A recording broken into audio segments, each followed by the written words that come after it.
Across the UK, on DAB+, on YouTube, on your mobile, and on your side. This is Talk.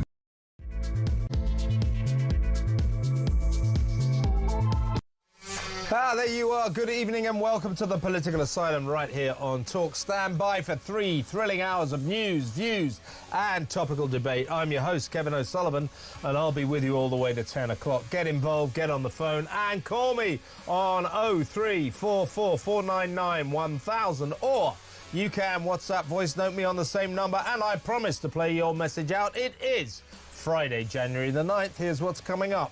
No one needs them. No one apart from a few Labour control freak loonies wants them. They're entirely unnecessary. And yet, circus clown Keir is preparing to significantly reduce government services after ordering all ministers to find £1.8 billion to fund the hated digital IDs. At a time when cash-strapped Britain is in the depths of a severe economic crisis, the madness of wasting a vast amount of money on a wildly unpopular scheme the country could easily do without is off the scale. Utterly deranged, in fact. Never mind the fact that we're on the brink of World War III with a tiny army and a paltry arsenal of pea shooters. No, let's not worry about defending the nation when we can splurge a fortune on turning the UK into a Soviet-style papers-please society. What the hell is wrong with Starmer and his frighteningly useless cabinet crew? 0344 499 1000. In other news, the wonders of our multicultural paradise are costing taxpayers astronomical amounts of money to pay for translators. The NHS shells out £130,000 every single day on interpreters. The benefit systems ploughs through £12 million a year. The courts, the police, all forced to shell out mountains of cash because a growing number of people who live in Britain simply don't speak the lingo. Now, shocked new figures reveal that the bill for schools to teach pupils English is, foreign pupils, foreign kids who come here and have to go to English schools, the bill to teach them English is a staggering 540 million quid a year, more than £500 million. These spiralling costs are out of control. Is it time to make it compulsory for migrants to speak English? 0344 499 1000. Meanwhile, more on the escalating scandal surrounding the West Midlands Police, because it just got even worse. One of the important Birmingham Muslims that Chief Constable Craig Guilford and his senior officers consulted before deciding to ban Jewish fans, football fans, from Aston Villa's Europa Cup tie against Maccabi Tel Aviv, is a local mosque preacher who told his flock that it is fine for husbands to physically discipline their wives and that under no circumstances should wives be allowed out of their homes without their husband's permission. So, there you have it. Craig and his cops took advice from a dinosaur with a medieval worldview. Great. What a farce. The hapless Mr. Guilford, whose pathetic performance at a parliamentary committee this week drew gasps of astonishment from shocked MPs who, like the rest of us, concluded that he was lying, must surely be sacked. If not, why not? 0344 499 1000. Plus, more on the decline and fall of the BBC as the acting head of news admits that journalists with egregious views, such as celebrating the Holocaust, were allowed onto BBC Arabic. At the anti-Israel state broadcaster, big surprise. Also tonight, the amazing young Bob joins us at 8 p.m. when I'll ask him about the Home Office's dubious anti-terrorist programme, Prevent. Something that Bob knows a lot about for personal reasons. We'll talk to him about that later. And finally, we'll ask him about Donald Trump. Ask you as well. You know, we're all big fans of old Donald here, but you know, over the last 12 months, he's dropped 622 bombs on unsuspecting countries all over the world. Did anyone notice that he dropped a load of bombs on Nigeria on a Christmas day? Because on and on it goes.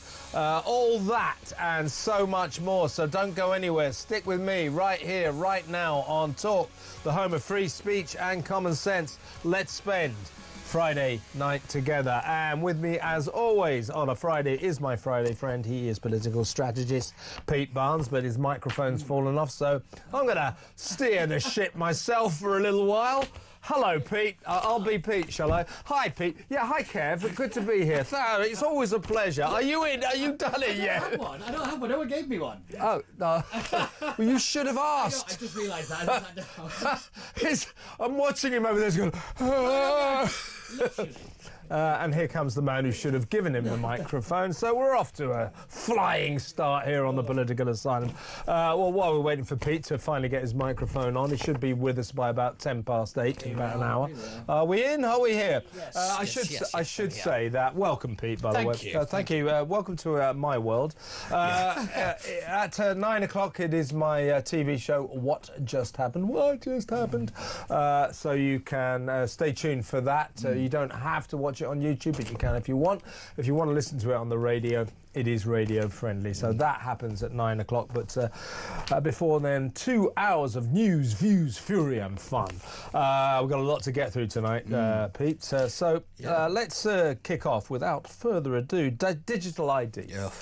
Now, what I find astonishing about this, the story is this, emerged today, that all ministers, each governmental department has been told to make stringent savings to raise £1.8 billion to fund the digital ID scheme.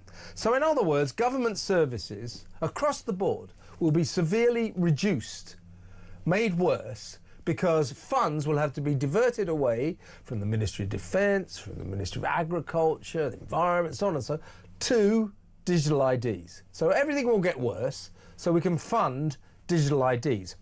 Now, if this digital ID scheme was wildly popular and the whole nation was like, give us the ID cards, come on, we want them, we love the idea, you know. And the government was thought, oh yeah, we've got to give the people what they want. Okay, fair enough, you know, let's get it going. The thing is, though, Keir Starmer is going to the ends of the earth to ruin other government services to fund a scheme that isn't necessary, that no one wants and no one needs. He doesn't have to do this. It's madness, Pete. It's madness. 2,983,863 people have signed a petition to get this stopped. So nearly 3 million. Nearly 3 million. And that's what I was looking at while you were doing your intro, because it's bang on. But it's 1.8 over 3 years. The problem is that's done by the OBR forecasting. So more than likely triple it, and that's closer to the reality of what it's going to cost. It won't be right. You know, somebody will leak the real number in about 2 weeks anyway. So, but you're still right, because yet again, we're going to see services decline. Our taxes have gone up, and yet all we've got is a thing that we don't want. In what world is any of this acceptable? He doesn't have the mandate to do it. It wasn't in the manifesto at all. It is wildly unpopular, and I'm going to suspect that the Cabinet will start to make a move on this, because they're going to be blamed for failing services, what they're responsible for. And I don't think they're willing to put up with Keir Starmer's pet project to keep in power much longer, if I'm being honest. Yeah, I mean, what worries me, you know, these are the fears about this scheme. The reason Keir Starmer is so devoted to it, and I do think that other members of the Cabinet, because they're socialists, love all this idea. Yeah. These are socialists who want to keep tabs on us. They want to control us. This is what socialist countries do. This will turn Britain into a papers, please society. Whatever they say, you'll end up being stopped by the police, and if you haven't got your ID card, you're in big trouble. You know, oh, there seems to be a discrepancy here. Come with me, please. You know, that kind of Soviet-style repression of freedom. That's what this is all about. It's about a socialist government that doesn't view the citizens of this country as individuals. It views us as cogs in the national machine. 100%. as such, it's much easier to, in their view, to run the national machine by treating us like bit parts in a machine. And that's why we've been given this. This is an assault, folks, on your freedom, your liberty, and most importantly, your individualism. They don't see you as an individual. You know what that guy Mandami said? Yeah. This is socialist for you, right? You know that lunatic communist who just become mayor of New York, Mandami? Do you know what he said? This is a quote from him this week. The age of rugged American individualism is over. It is time to feel the warm embrace of collectivism. Well, that's a chilling phrase if there ever was one. Yeah. Collectivism is that the people of a country are there for one reason: the welfare of the state, to make the state work. And the idea of socialism and communism, which we know from historical experience, just never, ever works. Why people still attach themselves to this palpably failed philosophy is beyond me. But the idea is that all of us, like little serfs, work for the state, and if the state prospers, we too will prosper and be happy in the warm sunshine of a socialist paradise. It is absolute claptrap, and that's what these IDs are all about, to make us, to turn us into the Soviet Union or North Korea. Papers, please. You know, that's what it's all about. Without a doubt. If you go back to East Germany, the actual Stasi cost about 20% of its GDP of Eastern Germany. And, like, you know, it's a crazy amount of money that these systems, because they don't just stop at digital ID. It will expand and expand. It'll be something else, and, you know, be more cameras, more observation, because fundamentally the left have this problem called trust. We aren't trusted anymore to make a decision that they approve of. That's why we're not seeing jury trials. That's why we're getting votes removed. We are making the wrong decisions, so they're taking the decisions away from us, and now they're adding this in to make sure that we're not, you know, having those radical views of, you know, individualism and liberalism. And look, folks, think more of this. We are this nation, this benighted nation at the moment, is in the economic crisis of its life. This is a serious economic crisis, and also, as I said in my monologue, you know, I don't want to be too pessimistic about this, but it's very arguable, probable, to be honest with you. We're in the build-up to World War III. We are in big trouble. Now, a nation like Britain, we need to be defended. We need a strong military. We need to start spending money on weapons and troops. £28 billion short we are at the moment. And what's Keir Starmer and his stupid crew doing? Nicking money from every government department to fund digital IDs that we don't need, that we don't want. They just, look, you know, in better times, if that's what they want to do and we've got the money, I suppose we'd have to put with up a mandate that was with voted a mandate. on. It wasn't in there. It wasn't in the manifesto at all. At all. I mean, what do you think about this, folks? I mean, and he will not listen. No. I mean, it's not often that this is a first, folks. I agree with the Lib Dems. Oh, good Lord. No. This is Lisa Smart, spokesperson for the Liberal Democrats Cabinet Office. She said, rather than making cuts elsewhere so they can spend £1.8 billion on digital ID, they should be focusing on getting down GP waiting times and helping to cut people's energy bills. Yes, those two things. I'm sorry to say they should also be focusing on building up our defence. You know, there are so many. I mean, pretty much anything you can think of in terms of what you could do with £1.8 billion is better than spending it on something that we can palpably do without. I mean, in what way are we all in deep trouble right now because we haven't got digital ID cards? Yeah, we've never had them. We don't need them. No, we don't. And it's quite concerning because not so long ago, Heathrow shut down, Birmingham Airport was shut down. These are major transport hubs that, you know, that investment is necessary for national security, for the economic prosperity and growth. And yet we're wasting it on this nonsense, which is just Keir Starmer's pet project. It is I really hate this phrase of this kind of first duty of government is the protection of its people. I think it's a bit overused. This is a prime example of it being ignored. We have a real, like you said, World War III is realistically very much around the corner, and this government is not preparing us for that in any way, shape or form, and it's very serious now, because when we have a £28 billion black hole for the MOD is screaming for money, and they're not being given it. Yeah, and it's getting genuinely worrying. Yeah. This government doesn't seem to understand what its priorities. I was about to say should be. It doesn't seem to understand what its priorities must be. They absolutely must start thinking about defence. They've really got to start thinking about it, and then you can go on to all the Lib Dems, do-gooder causes, which is important. You know, we start to improve the NHS, improve social services, improve the country generally. You know, help people out. As what's her name, Lisa Smart said, for God's sake, do something about energy bills. Yeah. The highest in the world. If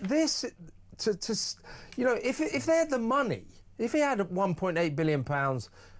To spend, I would be furious that he spent it on £1.8 billion on digital ID cards, and I'm sure most of you would be. I know Pete would be.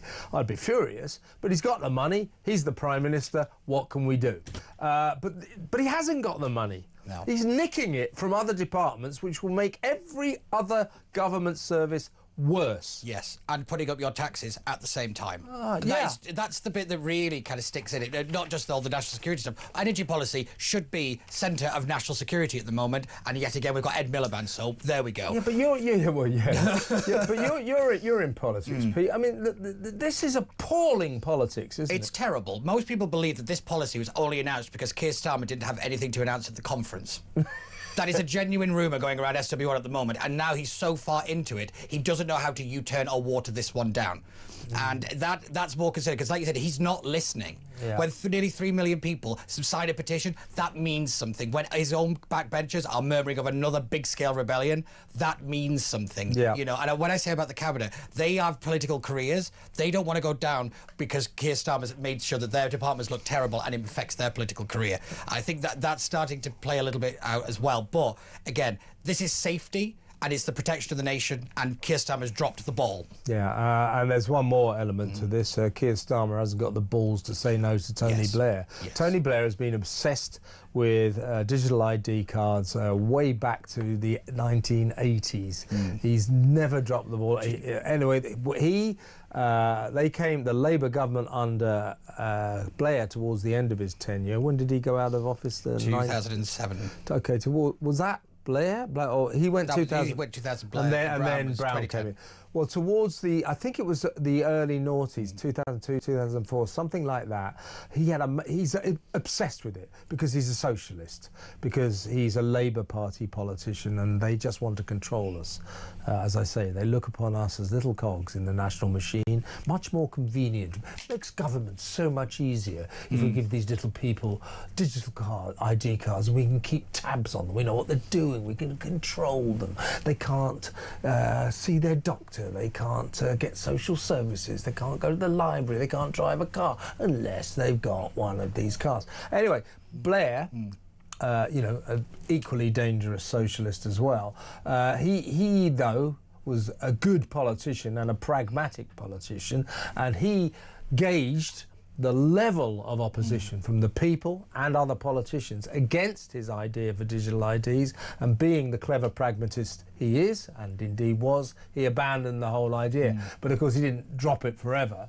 He just sort of abandoned it to fight the war another day. But he has been banging Keir Starmer over the head with the idea. Do you know Keir Starmer is doing what Tony Blair told him. Do you know who one of the acolytes is of this scheme? Yeah. Morgan McSweeney. Oh, God. So they had to get a look at the connections between all of them within the Labour Party, and it all goes back to Blair. So, yeah, this is a big problem that unfortunately the public is yet again having to pay the price for internal Labour Party politics. Yeah, I think this is a snapshot of what people think around the country, certainly what I think and you think. This is from John, sent a text in, thanks John, in London. He said, hi Kev, I will resist digital IDs with every fibre of my being. They are definitely edging us closer to the Chinese way of monitoring and controlling society.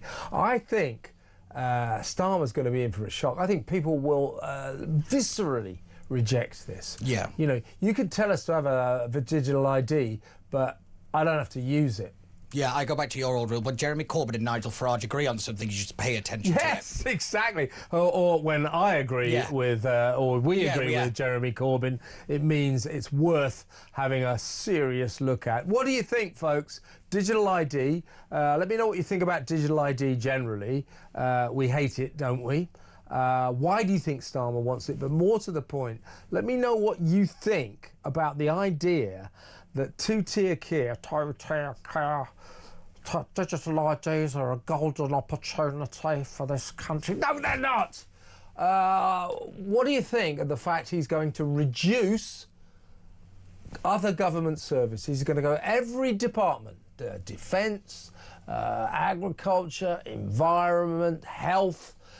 He's going to go to every department and say, right, reduce your services, and with the savings you make, we need to raise £1.8 billion to get the ID scheme going. Now, by the way, £1.8 billion is just the start-up. Yeah. It's going to cost a lot more than that. It's going to cost an absolute fortune, and you just know it ain't going to work, and you just know there's going to be a data breach, and pretty soon now, Vladimir Putin will know who our doctor is, who you voted for, what your phone number is. This is a disaster waiting to happen. What do you think, folks? 0344 499 1000. When we come back, we're going to return to the escalating row over the West Midlands Police Chief, Craig Guilford,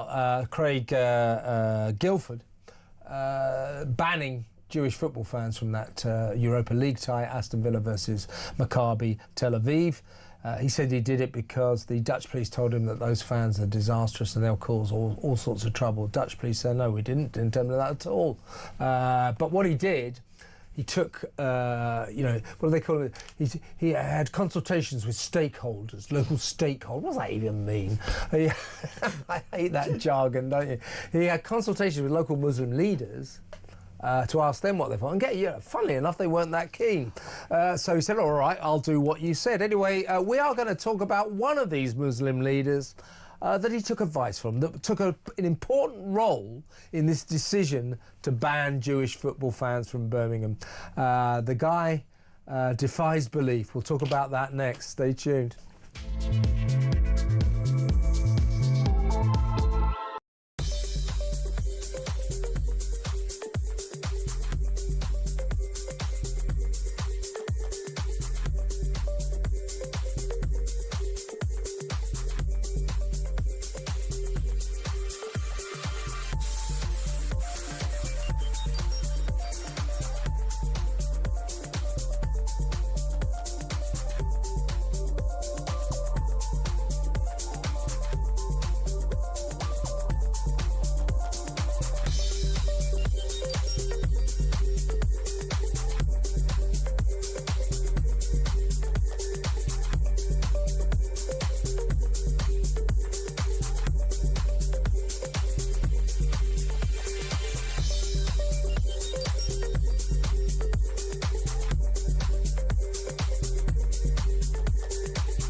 I have confidence in the Conservatives, and I have confidence in the energy and combativeness of Kemi. But the public don't seem to be. The public don't seem to agree with you. Let's see. Now, Raw soap opera meets the Epstein files. Prince Andrew's ties to Epstein already represent one of the monarchy's greatest reputational meltdowns. This 10-page birthday letter you wrote to Jeffrey Epstein makes a pretty cringeworthy reading. I find them very embarrassing to see. First convicted, first indicted, you continued a business and personal friendship. It was not a business Not a business relationship.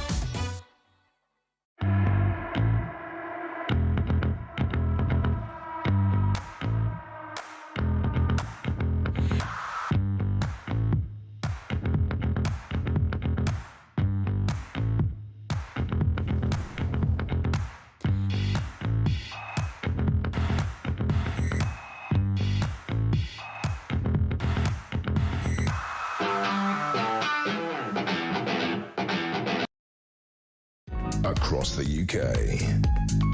On DAB+, on YouTube, on your mobile, and on your side. This is Talk. Welcome back. Let's talk about the escalating row surrounding West Midlands Police. You know about this.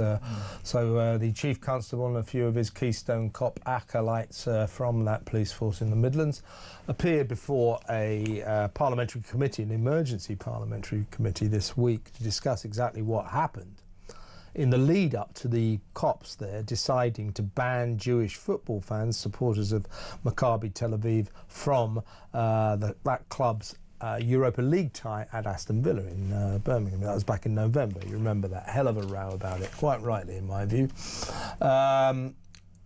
They said the main raft of why Craig Dunlop claimed that he took this decision was that he'd been in touch with Amsterdam police because Maccabi Tel Aviv played there sometime before the Aston Villa game, and he said, well, the Dutch police told me they're just nightmare, these fans, and you know, they will cause havoc and that. He said that was the reason that I decided, or with the local council, we decided to ban the Jews. The criticism of this was, well, hang on a second, so you spoke to all the Muslims in Birmingham, or the Muslim community leaders, you spoke to the Dutch police and you made this decision. Well, because he said, I can't guarantee the safety of the Jewish fans. Well, I think it was his job, that's his job. But anyway, he made this decision. The Dutch police then said, well, we told him no such thing. So basically, he stands accused of telling barefaced lies. And when he turned up at that committee the other day, there were gasps of astonishment from the MPs when he said, well, actually, what actually happened was the local Muslims told me that they would take up arms and there would be a war. And I thought that the best thing to do was to avoid that. And the MPs would go, hang on a sec, you're just telling this now? So they said to him, why didn't you tell anyone this before? And he goes, well, no one asked me. Yeah. I mean, come on. This is, you know, this isn't a kid's game, for God's sake. Anyway, so he also stands accused of basically taking his lead, being told what to do by local Muslims in Birmingham who clearly didn't want Jewish people in the area. It's as simple as that. And one of the people, this is you're going to love this. One of the people he took advice from was a preacher at a local mosque, and this preacher has been telling his flock at the local mosque. His name is Islamic cleric Akil Mahmood. He told his flock at the Green Lane Mosque in Birmingham that it was very justified for husbands to discipline their wife physically. You know, if their wives step out of the line, beat them up. He said that's fine.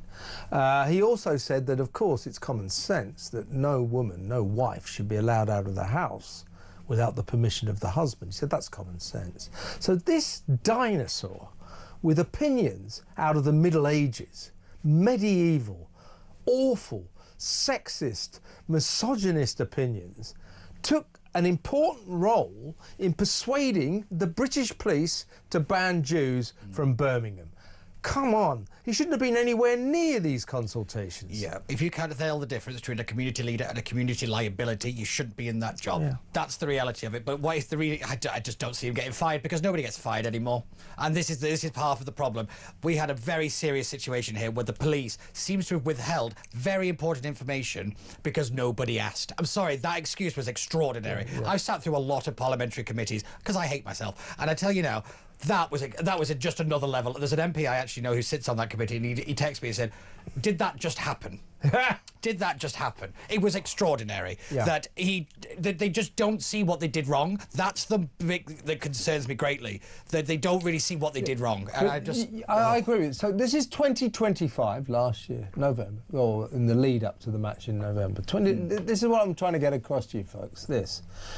We got British police, thoroughly modern British police, 21st century British police, trying to make an important decision on whether or not Jewish fans should be allowed to attend a football match in a very Muslim area. The obvious answer to that, by the way, is yes. Yes. The police's sacred job should have been to protect those Jewish fans' human right to support their football club. You can't just say, oh, well, you know, you can't come because you're Jewish, which is essentially what they were told, because there's too many Muslims here and they don't like you. But Craig Dunlop went along with that, absurdly. But what I'm saying to you, this is 2025, and they are taking advice from a man who thinks it's a great idea for husbands to beat their wives up to discipline them. In fairness, I'm a fair man, and this is about balance, Pete. Akil Mahmood, the said Islamic cleric at the Green Lane Mosque, said, men should only hit their wives in the last resort. Yes. It's not funny, by the way, except it is. If you didn't laugh, you'd cry. And in another astonishingly modern and liberal declaration, he explained that it was common sense that women should not be allowed to step outside their homes before being given the go-ahead by their husbands. Hey, Mr. Mahmood, this is Great Britain. This is 2026 now. This is the 21st century. You know, it's not medieval 15th century Syria. I mean, come on. I mean, let's be real. Or whatever Syria was called then. But no, like, what? We've had Lucy Connolly, we had armed counter-terrorism police go after the guy who wrote Father Ted, and yet this guy seems to get preferential treatment by the police, and he has views like this. Yeah, if he's got views...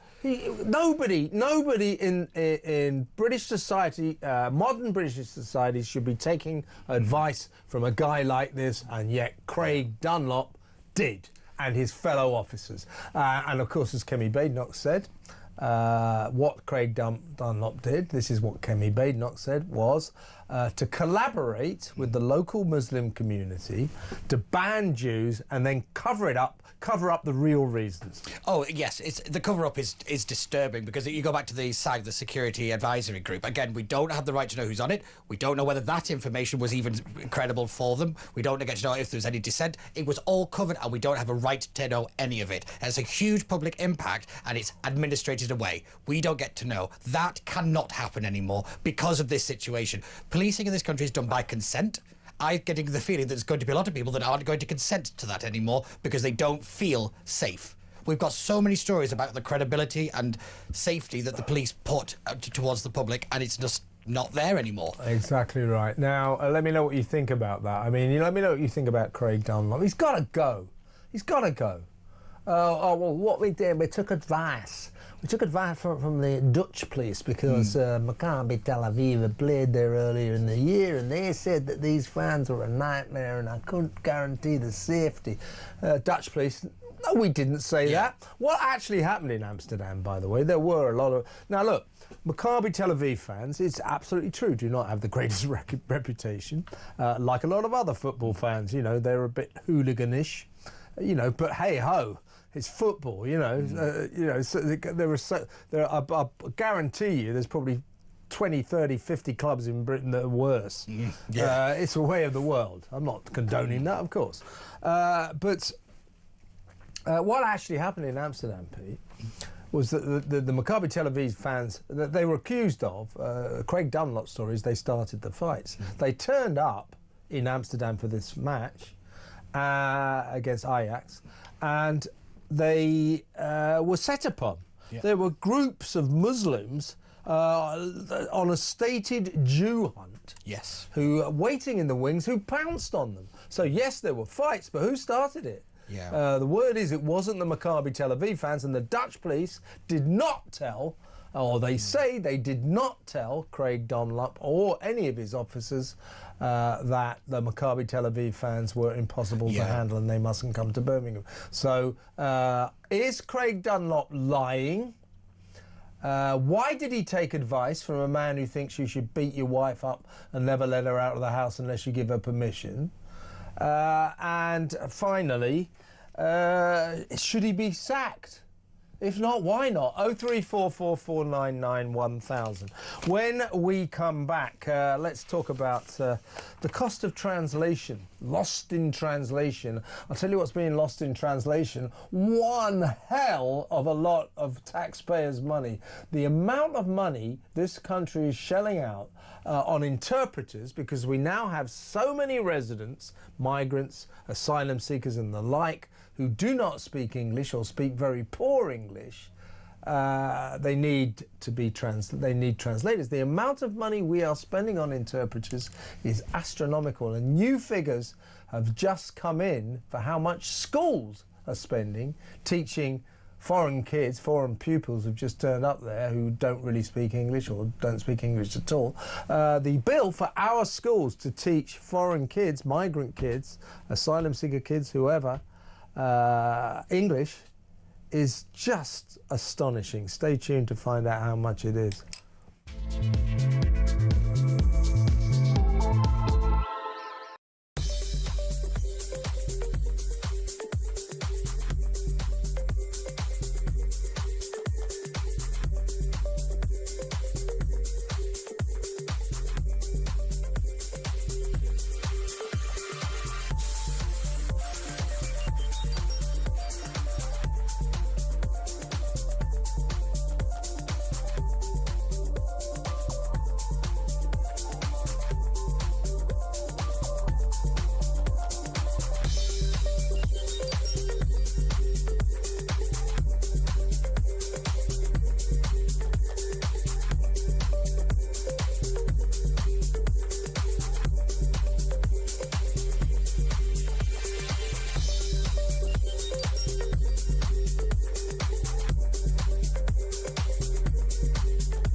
Across the UK, on DAB+, on YouTube, on your mobile, and on your side.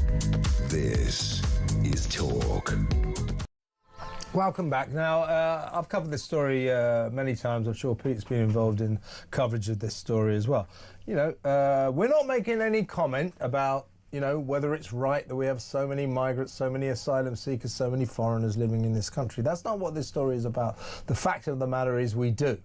And we let more and more in. You know, we know what's happening. We're letting in, you know, 500,600,000 legal migrants every year.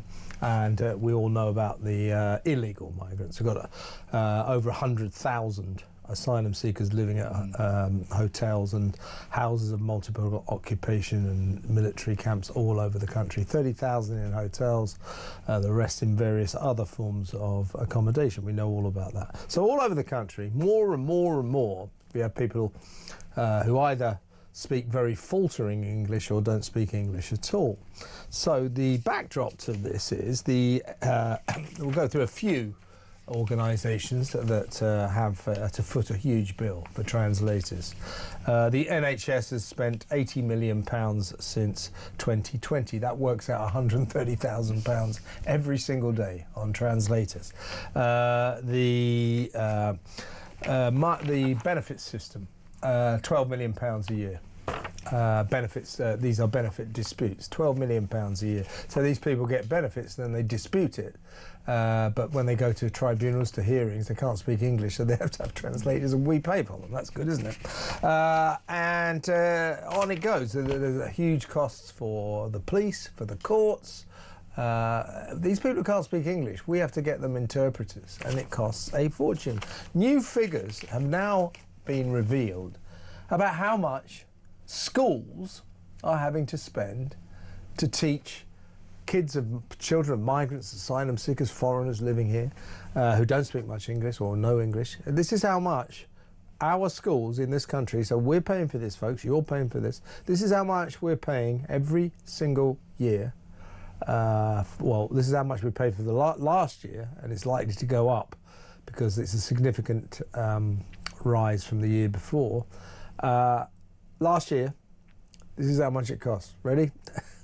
£540 million, more than £500 million. Your obscene. thoughts?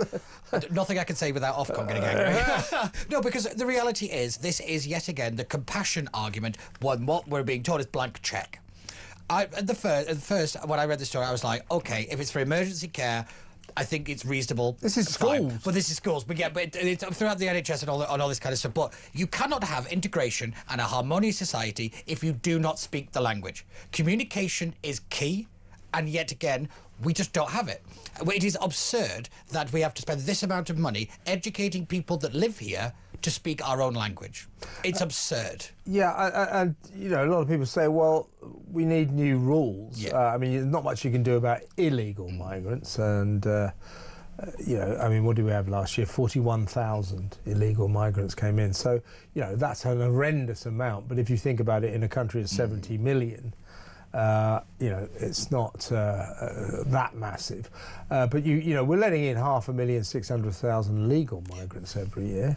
Many of them don't speak very English, and this all builds up. It mounts up. We get more and more people. Also, I think there was a story recently that more than 1 million people around the country don't speak English, or speak very poor English. Yeah. There are people who've lived here all their lives that don't speak proper I think that English. is ridiculous. Yeah. So I think the question on the table should be, there's nothing you can do about illegals. No.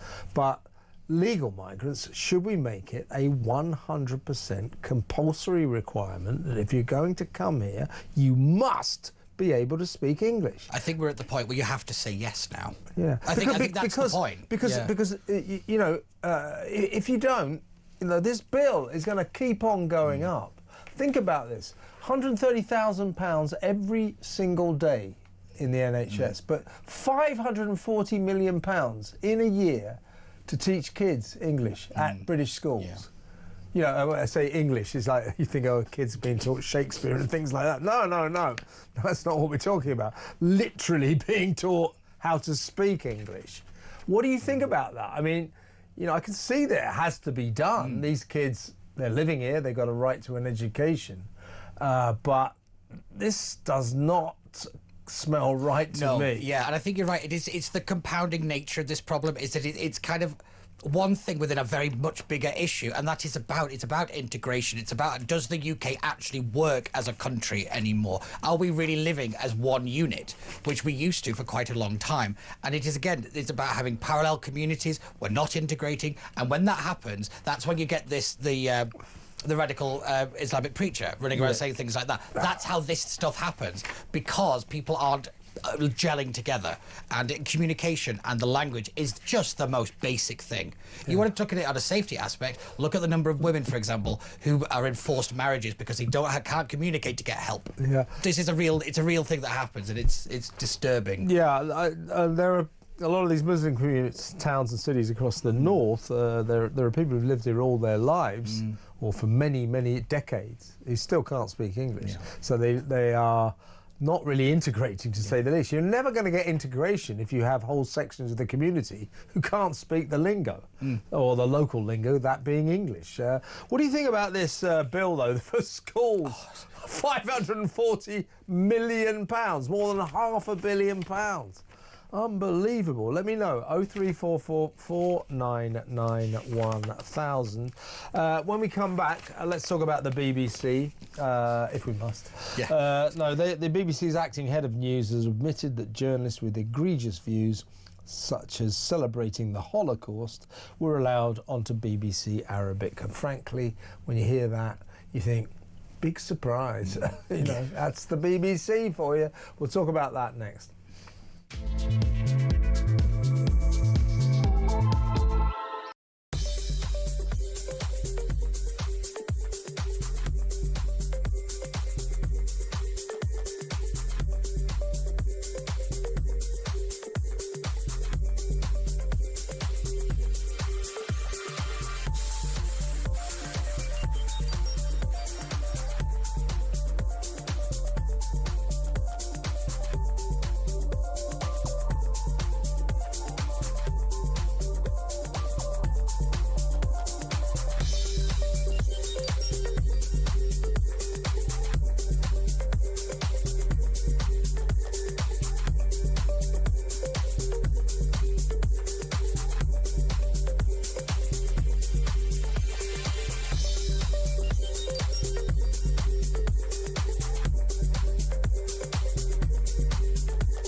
2026. It's going to be the only way to start your day. It's the home of common sense. It's where the nation can come to speak about the day's news. It's the Jeremy Kyle Breakfast Show.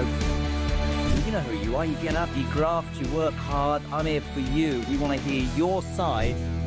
Promise you one thing. It is where the nation can and will come to talk. The Jeremy Kyle Breakfast Show, weekdays from 6 a.m.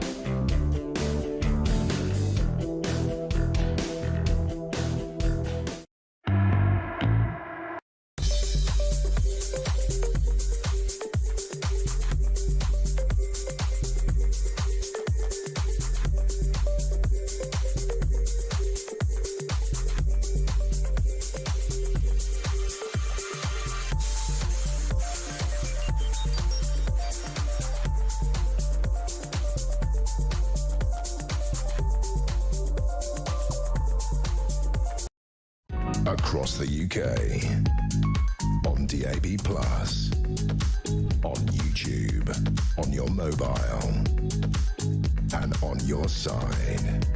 This is Talk. Welcome back. Let's talk about the BBC. The acting head of news, a guy called Jonathan Monroe. He's taken over from, you remember Deborah Turness? She had to step down in the Donald Trump row after Panorama was proved to have misrepresented the president by editing his Capitol Hill speech to make him look worse, to make him look bad. Both her, Deborah Turness, and the Director General, Tim Davie, had to step down over that. But Deborah Turness was also in big trouble, had been for some time, because of the BBC's obvious biased, anti-Israel biased reporting of the Gaza conflict. It's absolutely been a disgrace. Anyway, today, or this week, yesterday, the BBC's acting head of news, Jonathan Monroe, admitted that journalists with egregious views, such as celebrating the Holocaust, were regularly allowed onto BBC Arabic, one of the BBC's TV services. I mean, this is not a surprise, but it's a scandal.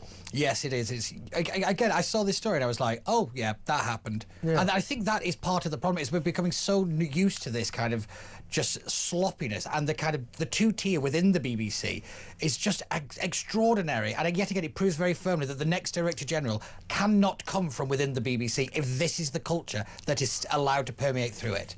There needs to be an outsider come in and sort this institution out, or we close it down.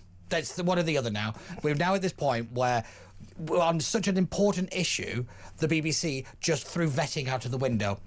And do you know what Jonathan Monroe said? He actually defended BBC Arabic by claiming, and he wasn't being ironic, he wasn't being sarcastic, this was not a joke. He said, our Arabic service is almost as trusted as Al Jazeera. Oh my God, we are really living in like a Dark Mirror episode, aren't we? Honestly, it's just unbelievable. Yeah. And they want to lecture us about morality and about the rights and wrong and all this kind of stuff. And this is how they behave. I mean, at some point, we just have to say enough. Well, the BBC's BBC Arabic, everybody has been grotesquely disproportionate when it comes to its pro-Hamas narrative. And the BBC's just allowed this to happen.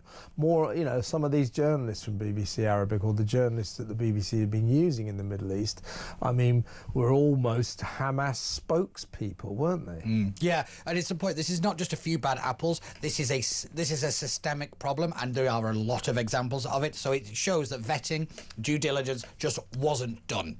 And if it was done, they looked the other way, which is even more concerning. So it's either you've got a terrible vetting system, or you have a very big problem of anti-Semitism in the BBC. Well, you certainly, I mean, the BBC, people ask the question, is the BBC institutionally anti-Semitic? I wouldn't say that, but it seems to me it's newsroom, and I'm not accusing individuals here, but it's newsroom, culturally, it seems to be institutionally anti-Israel. Yeah, if all your mistakes trend in one direction, you've got a problem. Right. Yeah, exactly right. And also, this all feeds into the fact This is why the BBC or the British people are falling out of love with the BBC, have fallen out of love. Did you see the TV ratings at Christmas? No. Absolute disaster. Oh, God. The lowest ever. The lowest really? ever. Last year, their top show was Gavin and Stacey, got 12 million on Christmas Day, and then 7 more on iPlayer, so altogether 19 million. This year, its very top show was some kids' film. I've forgotten the name of it, but it got 4.2 million. The King got, I think, King's Speech got 4.5 million. So for the first time ever, the King's Speech was the BBC's top show. But then again, that's not the BBC show. Yeah. That's also on ITV, Channel 4 and all the others. So, so I think that the reason, of course, the television landscape is changing.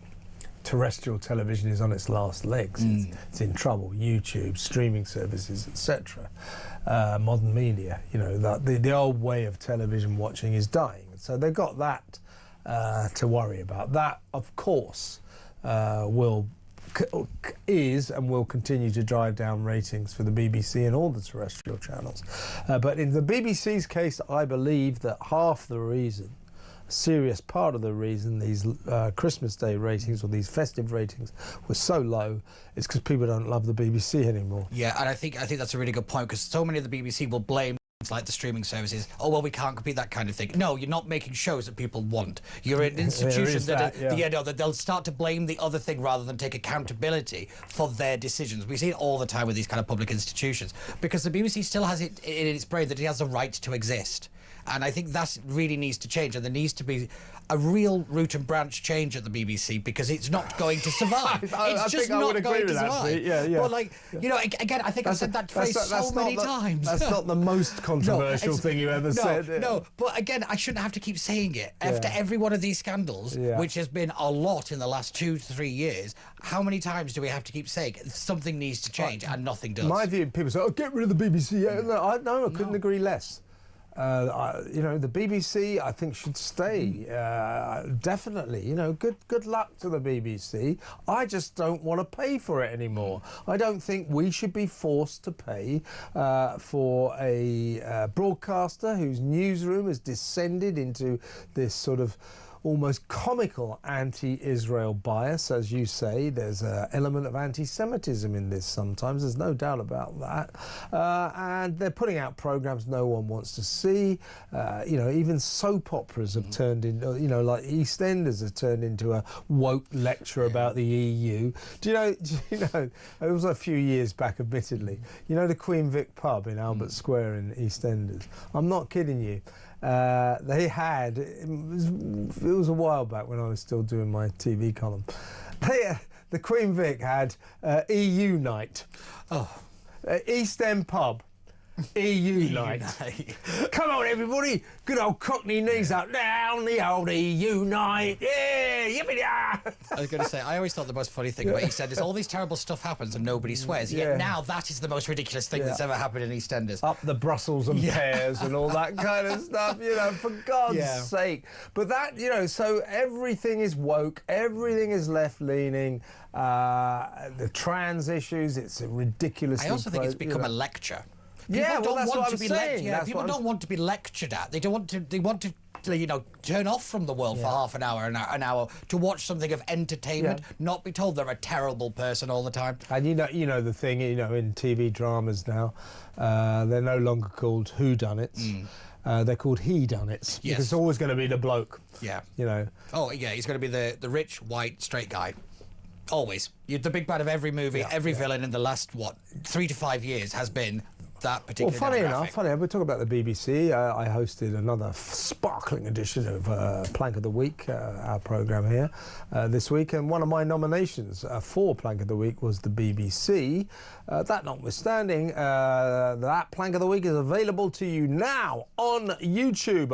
It's been there since this morning. Get stuck in. And here's a little taster of what you could... can be entertained by if you press the right buttons and watch Plank of the Week. Take it away. Ah, there you are. Welcome to the very first Plank of the Week of 2026, a very special show, and that requires a very special panel. Keir Starmer, a man who has achieved the remarkable feat of being both dull and dangerous in equal measure.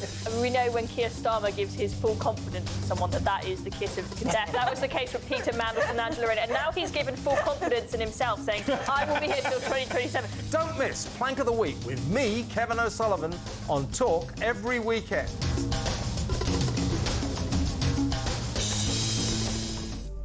Cracking show, brilliant host. It's available now on YouTube. Have you been on it? I know you've been on it. Have you been on it lately? I did the Plank of the Year with you. Of course you did. Yeah. Tell you what, what just happens with you? I've got quite a lot of influence there. I'll put a word in for you. I'll see if I can get you on again, all right?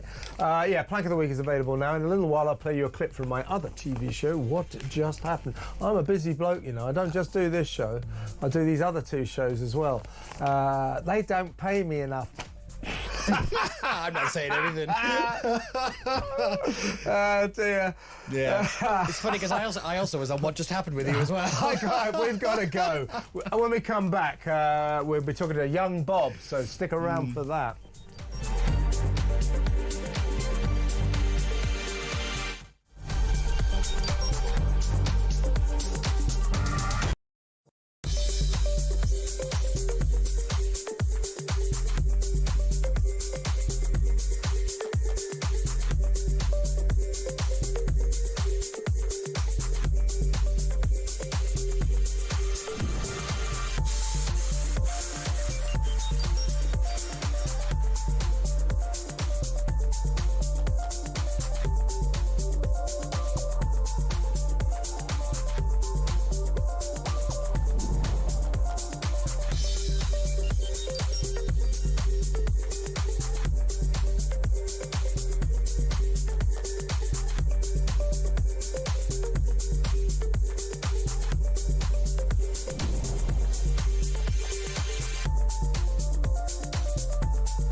Across the UK, on DAB+, on YouTube, on your mobile, and on your side.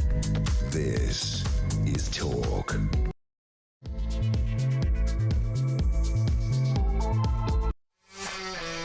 Welcome back. In a little while, we're going to go over to the excellent young Bob, the 17-year-old campaigner, amazing kid. Shouldn't call him a kid because he has views that are extremely grown up, far too grown up for me, to be honest with you.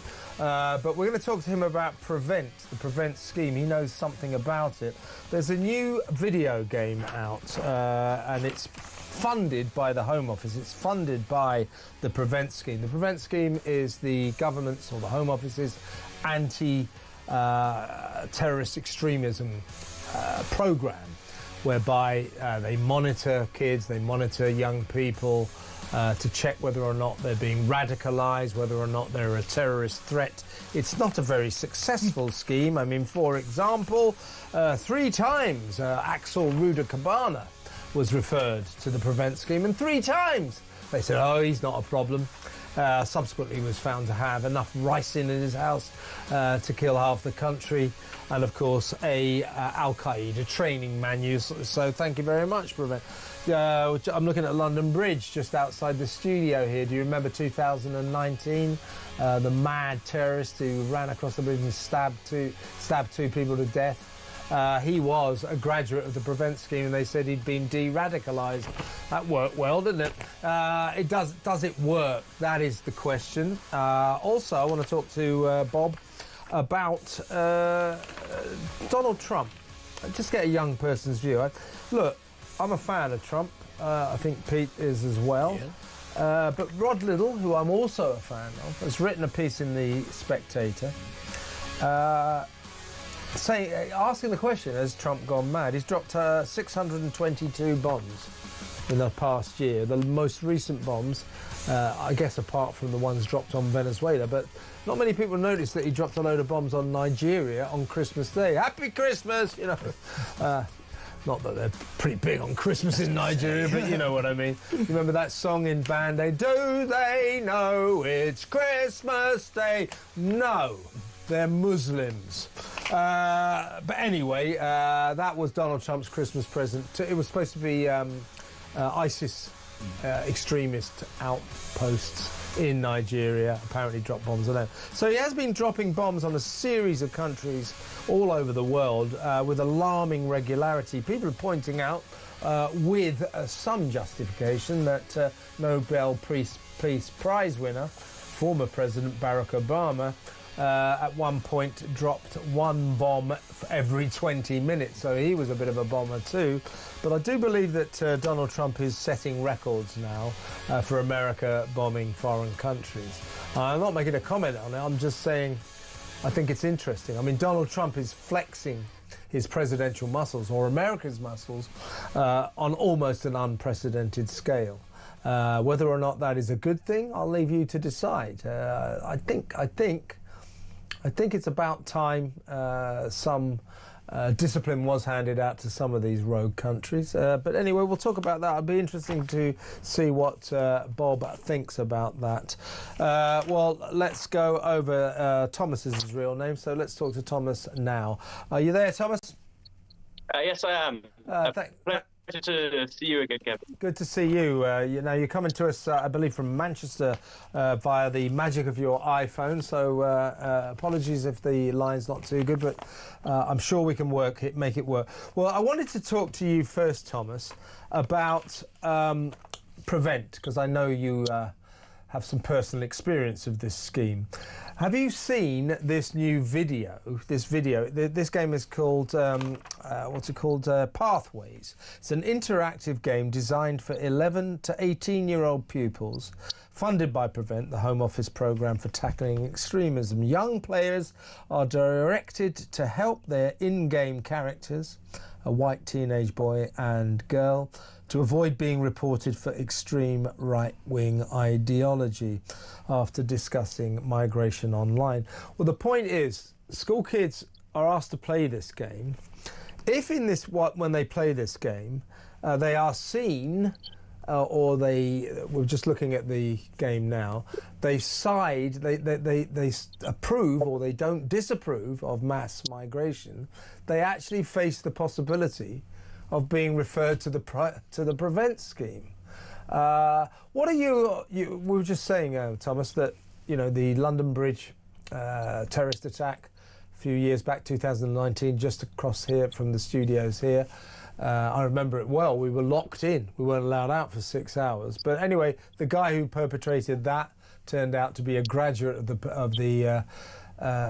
the Prevent scheme and was thought to be fine now. Obviously not. Axel Rudakabana, the Southport murderer, who had a ton of ricin and an Al-Qaeda training manual in his house, was 3 times referred to Prevent, and 3 times Prevent said he's fine.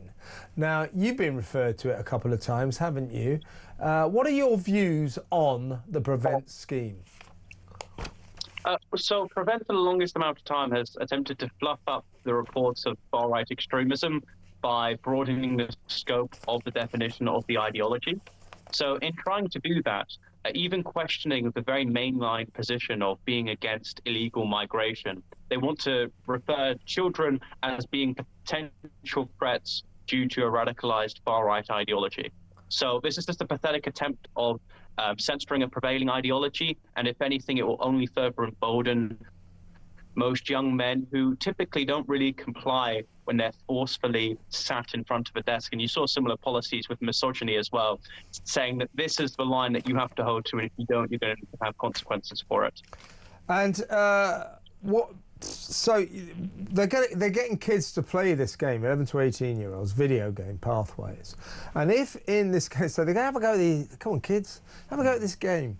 If when they play this game, if these kids, the side they take indicates that they're not a fan of mass migration, they're against migration, immigration, they actually do get referred to the Prevent scheme. So it seems to me they're very much lowering the bar on extremism. Some kid, 11 years old, said, yeah, I don't like the idea of mass migration. Right, you're in the Prevent scheme. Do you know what I mean? It seems to me they're oversensitive in terms of this game about, or they're sort of demonising kids who've just got sort of typical kid opinions. What are your thoughts? Yeah, there's a reason why you don't teach fascism in a video game is because it trivializes this very extreme and touchy topic, which is extremism. So why would you do the same thing for catching out potential far-right extremists? Now, mind you, through interacting on like campus activism, a lot of extremist ideas, there are genuine far-right thugs that do exist. However, they've already been able to hide their intentions and their beliefs. The same thing is I wonder why they haven't done the same interactive video game for communism or for Islamic extremism. It's because they understand that legitimately extreme ideologies don't actually surface when playing a video game. Exactly right. So, but it just seems to me to be very odd. So presumably the way this works is they sort of choose a few kids they might have suspicions about, say play this game, and if they sort of press the wrong buttons and make the wrong decisions in the game, Prevent will go, right, you're in Prevent now. In other words, it's a sort of honey trap to lure kids into saying and making decisions that get them into trouble. And if an 11-year-old says, I'm against, or for that matter, a 17-year-old, I'm against mass migration, should that be a reason to classify them as a potential terrorist? Yeah, it will contribute to, firstly, a large spec of unemployed people, because having Prevent on your documentation when getting employed will severely damage your opportunities of actually being employable. So it is unnecessarily ruining the lives of young people simply because they hold to the position of Reform UK. I mean, does this therefore mean that Prevent are going to start slashing at Reform for youth members? Absolutely not. So it's almost Orwellian, and I always say we'll interchange the values here. If we had a right-wing teacher who selectively decided to put left-wing progressives in a classroom to teach them a right-wing ideology, what would be the response from the mainstream media? And of course, there hasn't been one because it's inconsistent to the free marketplace of ideas that we always promote. Yeah, so the criticism of this Prevent video game, Pathways, is that it treats every teenager as a potential far-right extremist. In fact, like a far-right extremist. So these kids at school said, hey, have a go at this game. And, kids like video games. At the end of the game, the chances are they could be referred to Prevent. That's just, that, as you say, that is Orwellian. Tell us about your own experience of Prevent. You've been referred a couple of times. That's because you have unfashionable opinions that are right of centre. Would that be the case? Yeah, so I didn't actually start doing political videos towards the end of my first year in college. So my interactions with Prevent have actually been surrounding my Christianity. Now, I started out as a quite innocent evangelist. I never really touched political content, and it was mostly in areas such as Speaker's Corner, literally only speaking positively towards the reason why I might believe someone would benefit by joining the Christian faith. And it was from there that the I was beat up by a Muslim lad who didn't like the fact I was preaching Christianity. And the Muslim student, and he didn't actually know what I did until he was pulled out of school for about a week. Then when he had his meeting of why he physically assaulted me, he then decided to use the videos that I have done that he discovered after he attacked me. And then I had to get out of education for 3 more weeks because they believed it was a health and safety issue with me having controversial videos out on the internet. So I was out about a month of my education. I was behind on some units, which thanks be to God I actually kept up on. And they said, listen, we can't stop you. You know, you have freedom of expression. However, we will warn you that you will get a lot of flack for what you do and you're putting yourself at risk. Outside of the fact it was actually him that put me at risk. It's not the other way around. And this is the issue with Prevent. It kind of treats the person who is a victim like someone who is a perpetrator of a crime. And I don't understand with Prevent why they treat potentially vulnerable children as someone who's in the wrong. And so just crystallize, if you will, Thomas, your alleged wrongdoing. I hesitate to call it a crime, but the offence that you committed in the eyes of Prevent. Run us through that again.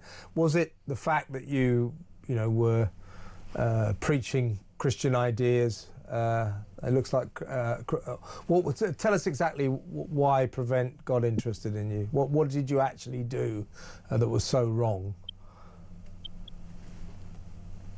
Yeah, so there was concerns that because of my age, and I always accept that it's quite stupid to do a lot of what I do at my age.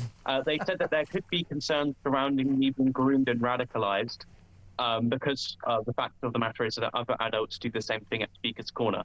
So there were concerns that not only do I cause a risk to myself, other people may also be indoctrinating me on the internet and in real life. And you haven't you been referred to Prevent twice? Am I right? Yes. What was the second time? What was the second time? I believe it was just on the fact I was doing more of what they were already aware of. So it was I think it was branching more out towards discussions of migration, and that was when they made the referral again. And you speak to any right-wing activists, and this is why you don't see so many young bobs out there.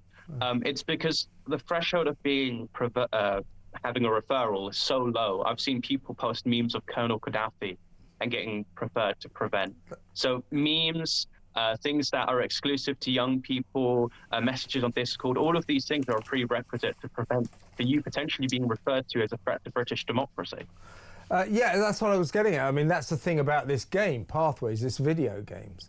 It seems to set the threshold for being deemed a risk, potential radicalized risk, very, very low. Oh, hang on a second, in this video game, you pressed the button that indicates you're against migration or against mass migration.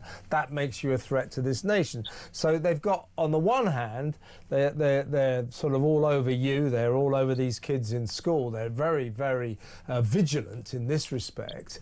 But then again, when it comes to Axel Ruder-Gabbana and the London Bridge terrorist, and quite a few other cases as well, these people are not deemed to be a risk. So on the one hand, they're super vigilant on 12-year-old kids at school, but when you've got somebody like Axel Ruder-Gabbana, 3 times they decided he was no risk. Yeah, it's because it's easier to, because I will always admit that some positions on the right that are misworded properly, it's just because of the ignorance of youth, right? So in the same way that a 5-year-old might go up to you and say, all girls have cooties and are disgusting and I don't want to be with them, would we call that young child a misogynist? Of course not. When they mature and they mature their vocabulary, they'll understand to communicate their position in a less volatile and less brutal way. So the reason why Prevent are going after the right is because they don't want to portray statistically Islamic extremism to be a bigger threat to British democracy. And also it's easier and takes less resources to focus on these group of individuals, because if they believe they can catch out the far right using a video game, That's completely different to the sophisticated curriculum that is necessary in order to point out underground Islamic terrorist networks. Well, give us your sort of headline on your overview of what you think of Prevent, its effectiveness in terms of keeping this country safe from terrorism. Prevent is, like so many institutions here in the United Kingdom, 20 years outdated and held together by duct tape, and is used by the Labour Party as a form of virtue signalling and artificially placing this arbitrary divide between the left and the right when it's unnecessary. There are other threats abroad that we must be focusing on outside of fighting amongst ourselves. Well, brilliant, as always, Thomas. Listen, we're going to go to break, and then when we come back, I want to ask you what you think, as a young person. I'm just interested to find out what you think about Donald Trump, how he's going about the presidency. He has dropped 622 bombs on various countries over the last year. That shouldn't be seen as that extraordinary, because at one point President Obama was dropping one bomb every 20 minutes, so it's the American way. But let's get Thomas's view, young Bob's view, after these messages. Stay where you are, folks.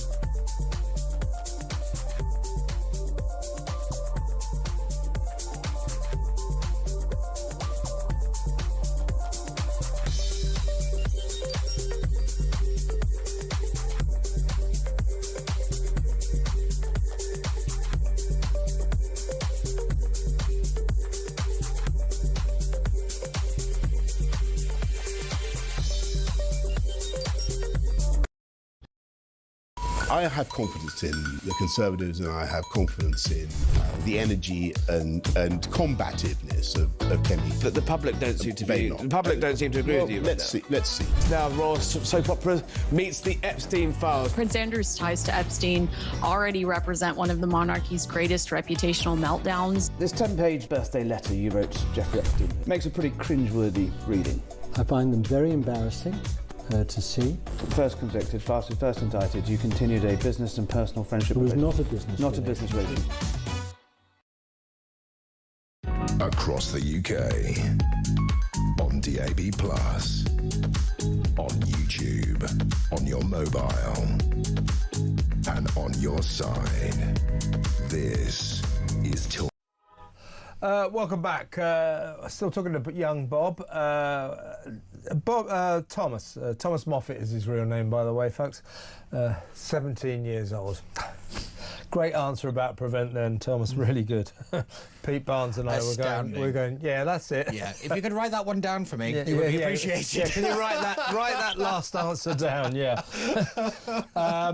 In The Spectator, my friend Rod Liddell has written a piece under the headline, "Has Trump Gone Mad?" Personally, I'm a bit of a fan of Trump, but I do think you have to, you have to watch him carefully. What Rod has revealed in this article is that over the last 12 months, Donald has dropped 622 bombs on unsuspecting foreign countries. They include Syria, Iran, Somalia, Yemen, Iraq, and on Christmas Day, just gone, Nigeria. Do you think that this is a positive way of running the New World Order? Do you think he's doing the right thing, flexing America's muscles, perhaps to, as I say, bring some kind of order to the world? Or do you think this is incendiary and could sort of propel us towards a third world war? What do you think of Trump and what we've seen, over the last couple of weeks? Venezuela, the seizing of these tankers, the talk about Greenland. Today he talked about invading, or he doesn't like to use that word, but essentially let's say it, invading Mexico to have a go at the drug cartels there. What do you think about all this? So on Venezuela, there is a precedent within the Southern Hemisphere, the Monroe Doctrine, when it comes to working within Americans' best interest. And with Venezuela especially, because of the recent alleged deals between China and Venezuela to take their largest deposit oil reserves, if Trump takes control of Venezuelan oil and has exclusive deals with Venezuela under new leadership, it severely decreases the chance and opportunity for China to take Taiwan. Because, of course, without oil, you can't actually run a successful war. So with Greenland and Venezuela, despite the fact that what Trump wants with Greenland he could achieve without actually putting boots on the ground, it is principally sound and has a historical precedent in terms of what the President of the United States has done to surrounding countries. Look at Panama, for example. Now, with Nigeria, that was in collaboration with the Nigerian authorities. And for me, it seems like a pundit to galvanize the Christian community because, of course, a lot of the right wing in America is very heavily evangelical, and they focus a lot surrounds like the global oppression of Christians, especially in Nigeria. However, I never liked this idea, and maybe because I'm British, that America needs to be involved in every single country in order to solve its issues, especially because of the way that people have saw Venezuela, an incredibly successful operation to take out a corrupt dictator. I'm seeing some British patriots, which are too heavily involved in American politics, suggesting that he do the same here in the United Kingdom. So, yes, I think we should be involved globally in some countries. However, to suggest that America is the bold eagle globally to resolve every single person's problems is just dishonest surrounding the fact that we fought the Second World War for the sake of other countries' autonomy. What do you think?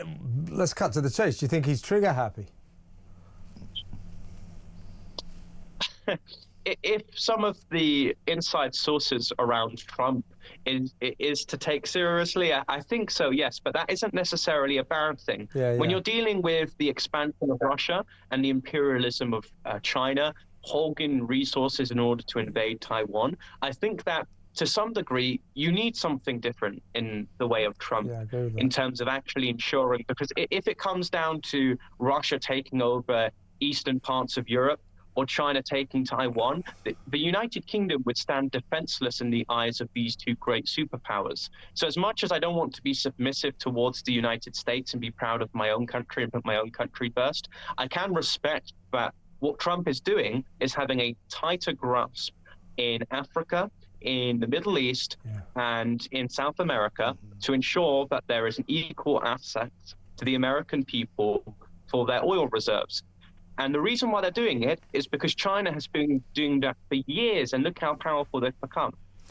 Yeah, indeed. Now, Iran, still talking about Trump, Iran, we're told, well, so I would imagine that at some point this year, the Ayatollahs, this kind of theological tyranny, dictatorship will end in Iran. It is on its last legs now. The people are uprising on a massive level, That doesn't mean to say that the Iranian government will fall tomorrow, but let's say it's in big trouble. Donald Trump has said if the mullahs and the Ayatollah and his mullahs start murdering, killing these protesters, by the way, at least 43 of them have already been killed, but he says if they start killing these protesters, America will act. America will fly in and take action. Is that the right thing for Trump to do? The thing is, people always conflate to like the interest of the American people and doing something that's morally good. So a lot of Venezuelans didn't like Maduro. So everyone was saying, look, it's good because, of course, they took out a corrupt leader who wasn't actually elected. And then they'll also say, well, he's taking a bunch of their oil. So I would say that American intervention always has a price of admission, that there's always going to be an alternative intention when it comes to going into a country, because it's incredibly expensive to go into a country and offer them military support. So I don't think it's necessarily bad. If you want a country to come in and save some of the issues that you have within your own country, certainly there has to be something that benefits the country that's ultimately saving you.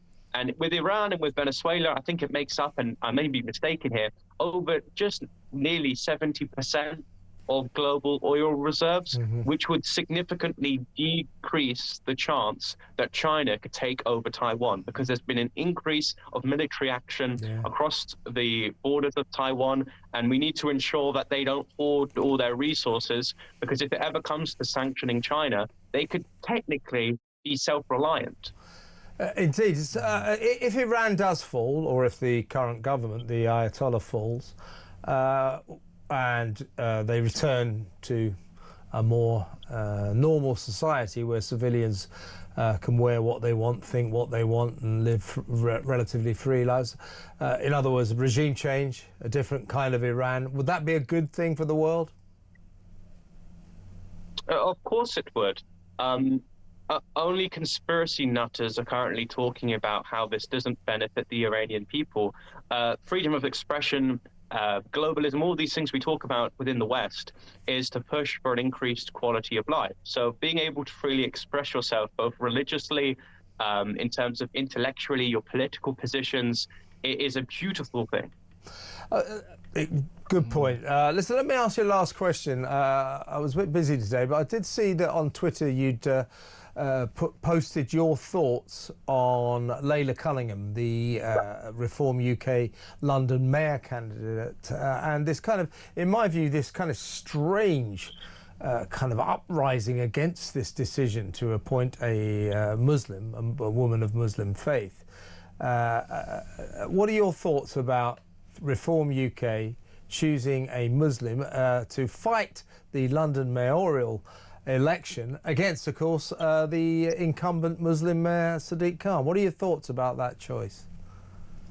Well, what I said was, with Reform UK, because they're dealing with culture war and identity politics, people are always going to have a negative response when it comes to a Muslim heading up the mayoral elections. Now, I certainly don't think she's DEI. I may have used those wordings before in my Twitter post, but that was just more to talk about the way that other people would perceive her candidacy. However, she's extremely competent. She's a businesswoman. She has 7 kids. However, there's some people on the right that just see the hypocrisy in her identity. However, I think that that's largely been capitulated, considering the fact that she's largely completely destroyed any suspicion that she would consider herself just a Muslim, but rather she is a British patriot. She's a British reformer. So I think civically she's very much British. I think she's perfectly capable of running against Sadiq Khan. However, my issue with that is I think Susan Hall is a perfectly fine leader. She's found herself quite well within the Assembly. So I'm split between the Conservatives, because outside of them performing poorly in government, in the Assembly they've done quite well compared to Reform. Well, in the future, you would already be able to vote, but as things stand, you're going to have to wait another year. But you will be voting in the next election. You don't have to reveal this because a person's vote is their own business. But who will you vote for, do you think? There has been this suspicion, like, the People's Front of Judea, like a Life of Brian sort of skit where people unnecessarily schism from political parties. So for me, despite the fact that I have some issues with Reform, and that's just simply because in order to win on the right, you have to move towards the left and win over the Lib Dem and Labour voters, I think that I will either in the future vote for a candidate within my local constituency that lobbies for my best interests, regardless of party lines, or just simply lobby within Reform for something that's more palatable or something that I believe is more on the right than it currently is. Hang on a sec. So did you just say that Reform aren't right-wing enough for you? In some areas, yes. And I think that's just largely because in order to win over the left, you have to kind of speak towards their needs as well. And that's just natural. That's what Boris had to do as well. And that's just because we have, in a society that has been dominated with left-wing politics, we've always been taught that if someone says a certain word, that must mean they're part of the worst epsilon of society. So I would either lobby within Reform, because I don't think there's any need to schism within a political party, which is very obviously going to win the next election, or just vote based on my own needs, independent of party lines within my local area. Yeah. Do you think Reform, that's your firm prediction, you think they'll win? Of course. Unless the Greens, and the issue with the Greens is they're currently fighting with your party, and they're also invested within this very toxic progressive sphere. There is no alternative party that could fight Reform for the majority vote. Fascinating stuff, Thomas. Listen, we got away with that. There's a good line on your iPhone there. So next time, come into the studio. Great to talk to you. And by the way, very Happy New Year to you, Thomas. We love having you on the show. Thank you so much. That is the amazing young Bob. He's, of course, the sort of British equivalent of Charlie Kirk. He actually is part of the Turning Point movement, which, of course, Charlie led in America. Thomas, young Bob, is a big noise in it over here. And just like Charlie Kirk, he's a brilliant young man, as you can tell. He's not going to university. He's going round universities, sort of preaching his cause. Charlie Kirk's, he just wanted to go around debating, and that's what Thomas is doing. Whatever you think of Thomas's views, he's just an incredible young man, isn't he? Yeah, he genuinely is, because that's probably the most common sense I've heard in the last half an hour on these issues that I've heard from the mainstream, including people who sit in government, and that's terrifying. But nothing he said there was incorrect. Factually perfect. Yeah. And also, he puts it across in such a way that it's not like I'm lecturing you on why I'm right. He's trying to engage with you. Just like that's what Charlie did. Just like Charlie Kirk, who of course you knew. That's exactly what Charlie did. It was about the debate and elevating it to have a proper conversation, not fling mud at each other. Exactly. That was young Bob, ladies and gentlemen. That's Pete Barnes. I'm Kevin O'Sullivan. We're old Pete. That's young Bob. That's old Pete. That's even older Kev. We're going to go to break now. When we come back, we're going to start taking your phone calls. I'm going to play you some clips. I've got some messages that I'll read out, so there's a hell of a lot still to come. And then at 9 o'clock, it is my TV show, What Just Happened. So stick around for that. But in the meantime, 0344 499 1000. Give us a call. Let's talk. It's good to talk on Talk.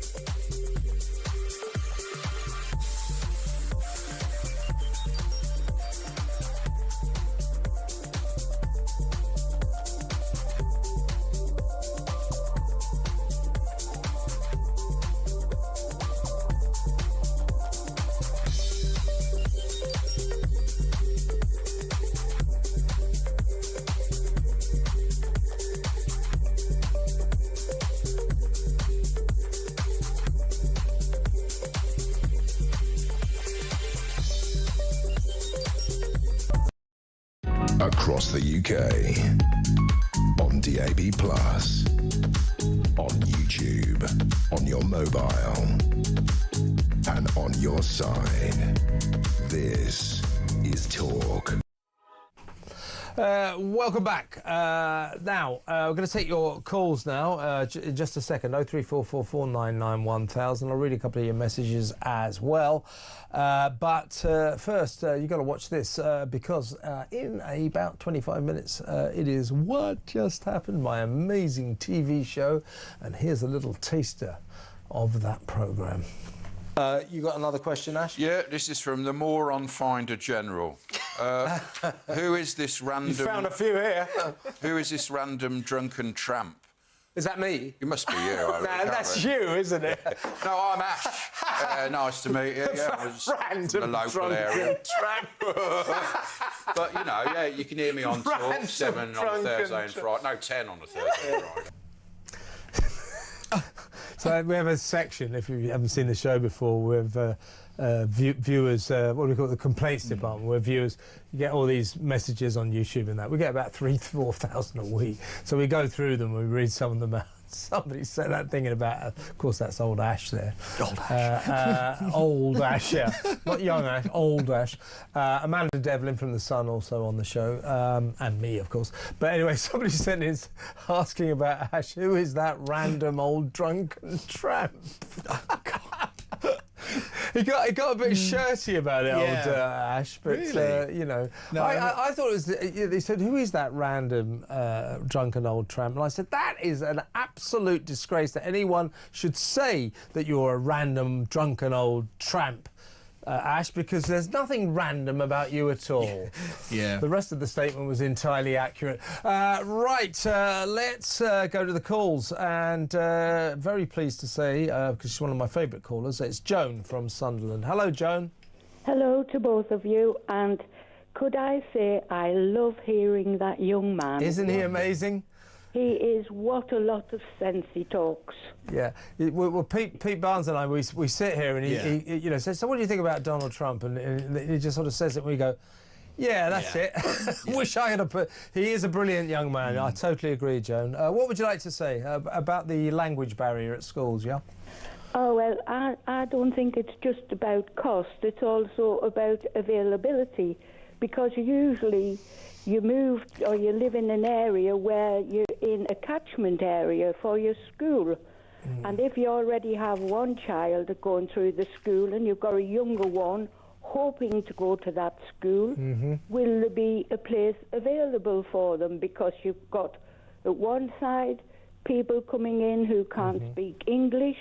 At the other end, you've got the pupils who were displaced when the government messed about with private schools, and people had to be taken out of there either because the school closed down or parents couldn't afford it. Yeah. And quite honestly, this government is absolutely useless. They have no idea of all this migration. It's like throwing a pebble in a pond and watching the ripples going out. They are clueless. You couldn't have put it better myself. Absolutely right, Joan. I mean, you brought up one element of this story. £540 million we spent last year teaching migrant kids, asylum seeker kids, foreign kids, immigrant kids, English at British schools. Now, that in itself is quite jaw-dropping. They got a right. They live here. Their parents live here. They've got a right to an education. I'm not saying they shouldn't go to school, but you've brought up an element I hadn't really thought of, because this diverts resources, doesn't it, from the education of all the other kids. So that's another thing that we should be concerned about. I mean, I'm not quite sure what the solution here is, but it's just such a jaw-dropping amount of money to have had spent on teaching kids at British schools how to speak English. More than £500 million. It's eye-watering, isn't it? It is, but what gets me is they don't teach history at British schools. I don't want to... what is the good of Islamic history or such and such history or something else? I'm not ashamed of my historic roots and all this country has done for the world throughout the centuries. I'm not ashamed of that, and I can't see why these people in government and that useless Bridget Phillipson can't see that either. She's a total waste of space. Yes, she is. She's a total dangerous socialist, communist waste of space, if you ask me. Can I just say, Joan, you brought up a really good point here. It's the ripple effect of policy that this government doesn't understand. That they mess around with one thing, it doesn't just affect that one thing. It spreads and it has an effect and it kind of cascades and compounds itself. So they mess around with, like you say, the private school education system, and that's 60,000 people back into the state school system. That is allocation resources. You then add this problem in. Again, it's not, things don't happen in silos, and the government just doesn't understand that. So it goes after the farmers. It doesn't understand that that's food security. That's also, you know, environmental policy. It's just about the kind of narrow focus without having a kind of wide-angle view. And it's this is where the government gets everything wrong, because it doesn't take the kind of the big view of things. One last good point, Pete. One last question to you, Joan, while you're on. We started the show talking about digital IDs and the fact that the Prime Minister, Keir Starmer, has asked all ministerial departments, all government departments to find £1.8 billion to fund the first stages of the digital ID scheme. What are your thoughts on digital ID? It's a total red herring. This government has form. Every time they want to do something, they chuck something else in the way, usually before Parliament closes. I'll tell you what I'd be watching for. Yeah. The 10th of December was the day that planning permission was supposed to be agreed or not agreed for the Chinese embassy. The Chinese embassy, yeah, that could be now, what... It's being kicked down the road to January. Yeah. Now, the saying... it's a good day to bury bad news. Yeah. You look, and somewhere along the line, very soon, when you're unsuspecting, you will find that position, that embassy has suddenly been 11 approved. Days. 11 days it's supposed to have the next one. Because Starmer... they need the money. There's a lot of money, and they also need to be. They need to suck up to China. So I'm afraid this mega embassy is almost certain to happen. They're going to put the whole of the financial sector in the City of London. I know. We've had loads of cables underneath it. The mind boggles. And by the way, you said about the digital ID scheme that you think it's effectively what they call in politics a dead cat. Yes. Swing a dead cat around, so you look at that and not other things. I think you've got a point, but the trouble, what worries me about digital IDs is it's a diversion tactic, but it's not a dead cat, it's a live cat. It could well happen. Somewhat of a zoo. Yeah, exactly. As I say, that Prime Minister and the rest of them, you could put a cardboard cutout in the place because he's got as much personality as a sheet of wet blotting paper. Yeah, well put, Joan. Joan, thank you for another fantastic call. Have a great weekend. That's Joan in Sunderland.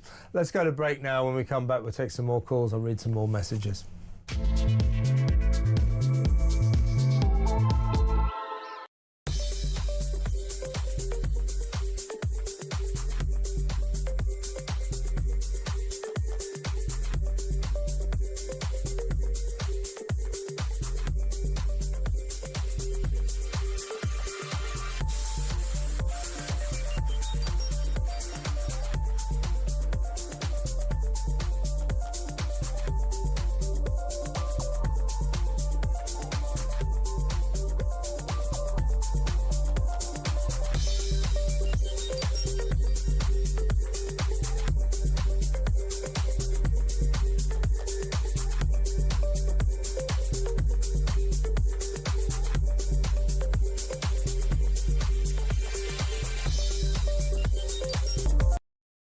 I have confidence in the Conservatives, and I have confidence in the energy and combativeness of Kemi. But the public don't seem to be. The public don't seem to agree with you. Let's see.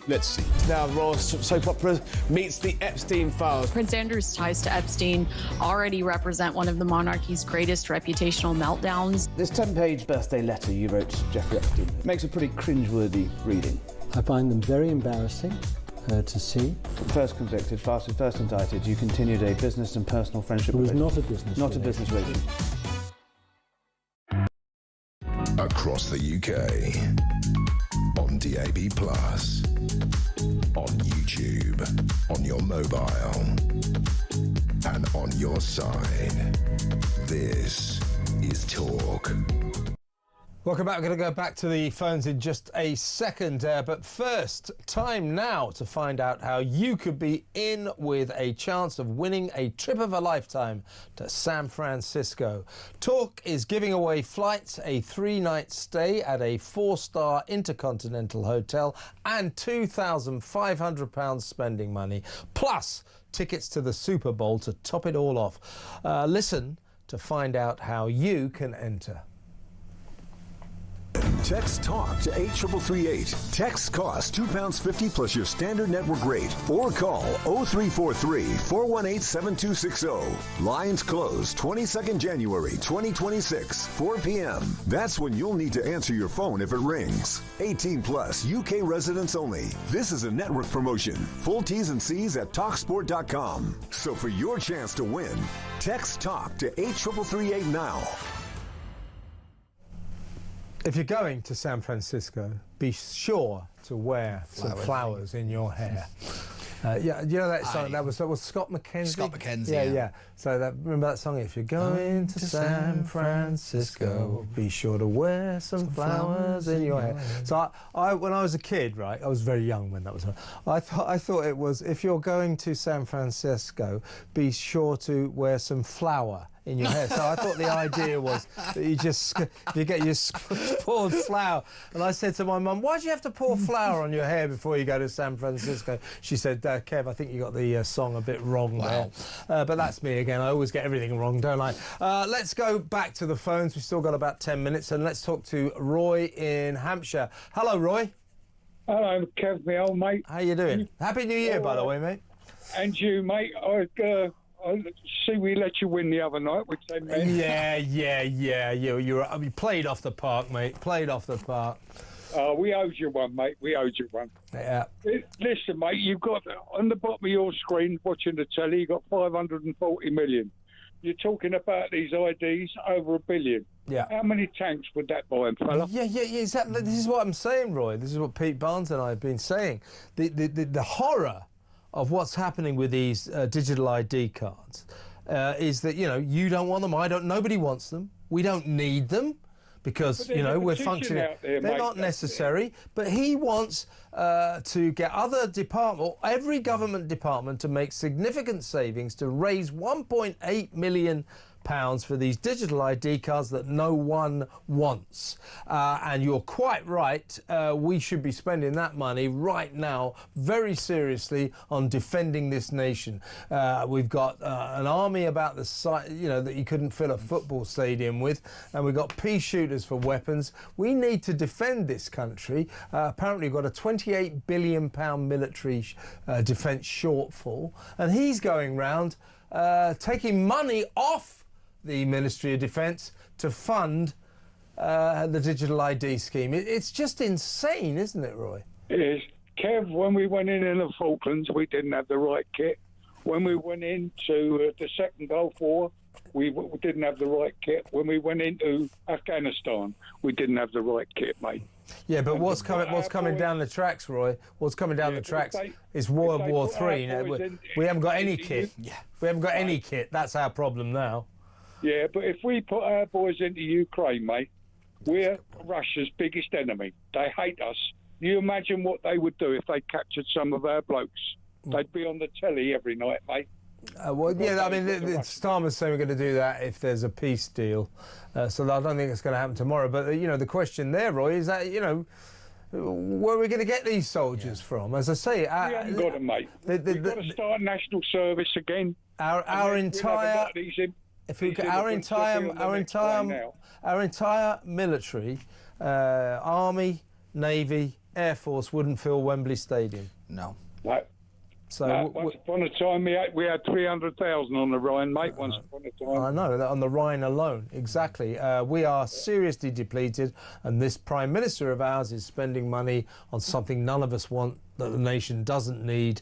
That is digital IDs. Unbelievable. Roy, got to go, mate. Always good to talk to you, though. Thanks for another great call. Let's just see if I was going to say, Roy brings up a good point there. That go on. Keir Starmer's promising to put British troops around the world, and yet clearly does not have the money to do that. He's already promising and pledging British involvement in things to which we just can't do at the moment. And I think that is just insanity, because it just doesn't make any sense. When the MOD is saying we don't have the money to even meet where we're supposed to be, and he's promising troops in Ukraine. In what world is this sensible? It's just Oh, Yeah, there's just no words to describe how dumb this is. Yeah, I agree. Amanda has texted in to say police officer Craig Guilford, that's the Chief Constable of West Midlands Police. She said Guilford's behaviour should come as no surprise to anyone. This is just another example of Starmer's two-tier society. That's what we're talking about in Birmingham, in West Midlands.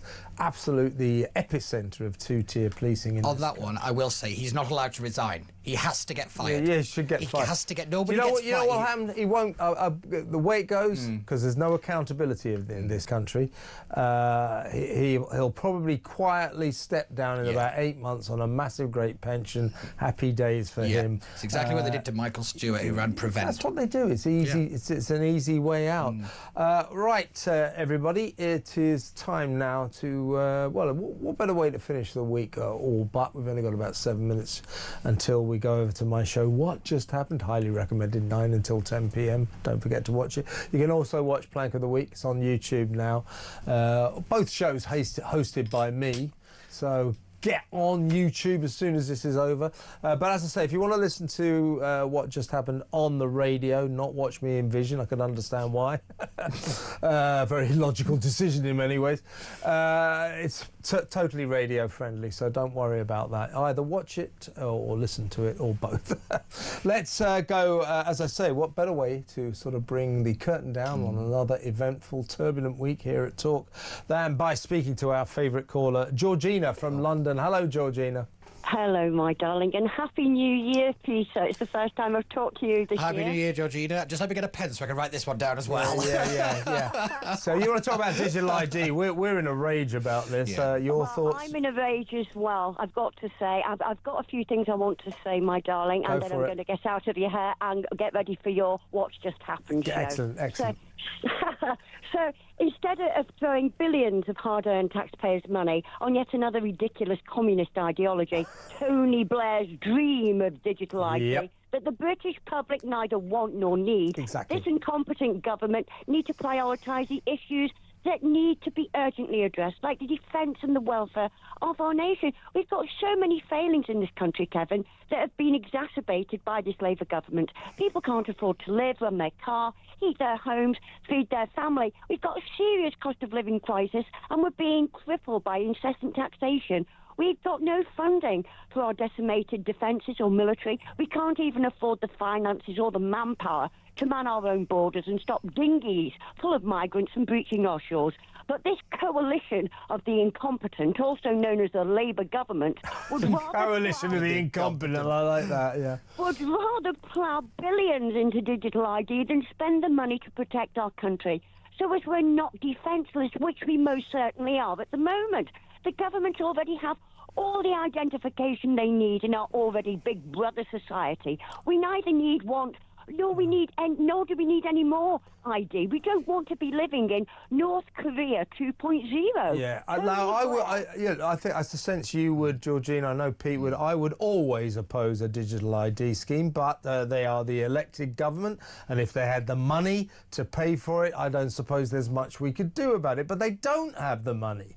They're going to cut other governmental departments. They're going to reduce them in order to scrape together this £1.8 billion. And by the way, that is only the start-up fee. It's going to cost a lot more than £1.8 billion. And as you quite rightly say, or as I said earlier, quite rightly, characteristically, we are on the edge of World War III. And we've got Keir Starmer over in Paris this week with a coalition of the willing. What a joke. Acting as if he's sort of General Patton or something. Yeah, we're going to go into Ukraine and we're going to... You haven't got any soldiers. You haven't got any weapons. Start spending money on defending this country because the world is in a perilous state. Right, Georgina? Absolutely right. And, Keir Starmer's got that much hot air inside of him. He could actually use it to make one of those windmills that he loves so much. We could nationalise him. That's right, yeah. So him and Ed Miliband could get together. They could put...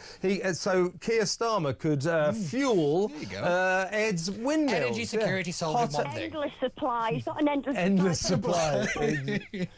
Tony Blair needs to stop puppeting the present Labour government, Kevin, and stay firmly locked in his sarcophagus. But, you know, he had his day, and he was one of the idiots that started this hideous open border nonsense in the first place. Yes, he was. It's now collapsing both our economy and our social structure. We've got to sort this out, and we've got to do it quickly. And just how worried are you about this government, Georgina?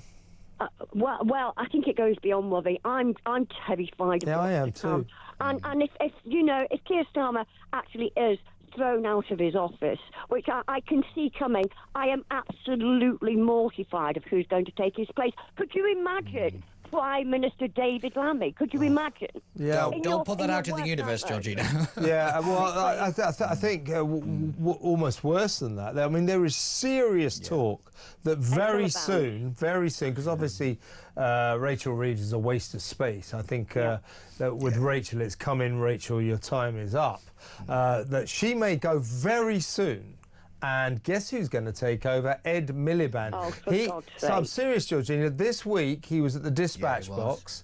It was the net zero. You know, it was time for the Energy Department or Minister to take the stand in Parliament, in the Commons, and significantly, a lot of political commentators noticing that for his entire time at the dispatch box, all he talked about was the economy and the Treasury. He never mentioned the environment or green policies or windmills or net zero once. And people think that is a sign that very soon, he could be our Chancellor of the Exchequer. And at that point, we might as well lock up shop and all go home and forget it, because we are then finished. I'll see you at Heathrow.